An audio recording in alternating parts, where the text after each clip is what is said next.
Supreme কোর্টের রায়ে 2016 সালের এসএসসির সমস্ত প্যানেলের বাতিল হয়ে গিয়েছে, যার দ্বারা চরম সমস্যায় পড়েছে শিক্ষক শিক্ষিকারা।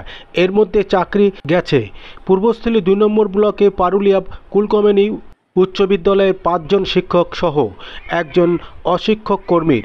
গত পরশু থেকে কলকাতার এসএসসির ভবন ঘেরাও করে রেখেছিল চাকরিহারারা শিক্ষক শিক্ষিকারা। গতকাল পূর্ব বর্ধমান জেলার পূর্বস্থলী 2 নম্বর ব্লকের অন্তর্গত পারুলিয়া কুলকমনি উচ্চ বিদ্যালয়ে সমস্ত শিক্ষক শিক্ষিকারা কালো ব্যাজ পরে সকাল থেকে বিকাল পর্যন্ত ক্লাস করান।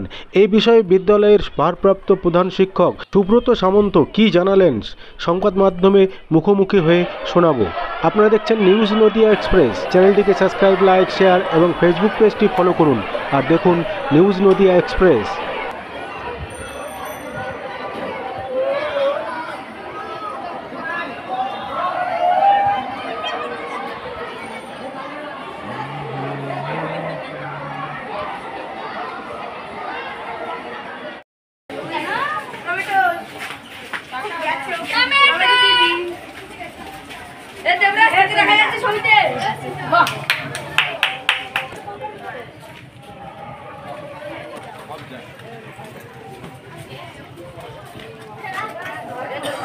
আজকে আপনার কালো ব্যাচ পরে ক্লাস করছেন সকাল থেকে দেখা যাচ্ছে, এটা কেন?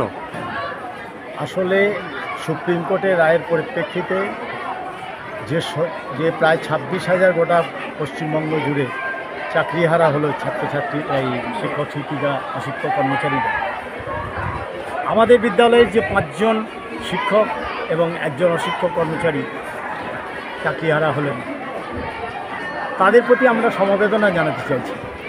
আমরা যে তাদের লড়াইয়ের সহযোদ্ধা এবং তাদের প্রতি সমব্যথী, সেইটাকে প্রকাশ করবার জন্যেই আজকে আমরা তাদের আন্দোলনে শরিক হতে পারছি না সরাসরিভাবে ওখানে গিয়ে। আমরা যে তাদের সঙ্গে আছি এইটা তাদেরকে বোঝানোর জন্যই আমরা আজকে এই কালো ব্যাচ পরে প্রতিবাদ হিসাবে এটাকে আমরা সারাদিন কালো ব্যাচ পরেছি এবং একটা প্রতিবাদের অঙ্গ হিসাবে এটাকে ব্যবহার করছি। এটা কি সারা না, আমরা সকালেই এসে এটা ব্যাচ পড়েছি আজকে এবং সারা দিন আমরা ব্যাচ পড়েই ক্লাস করেছি। আমাদের যে দৈনন্দিন যে পঠন পাঠনের সময় সকাল 10:30 থেকে আমরা 4টে পর্যন্ত, 4:30 পর্যন্ত যে আমাদের বিদ্যালয়ের পঠন পাঠনের সময়, সারা সময়টাই আমরা এই ব্যাচ পড়েই স্কুল করেছি।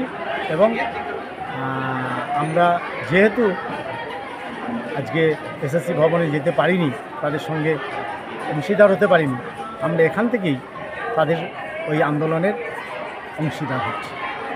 ঠিক।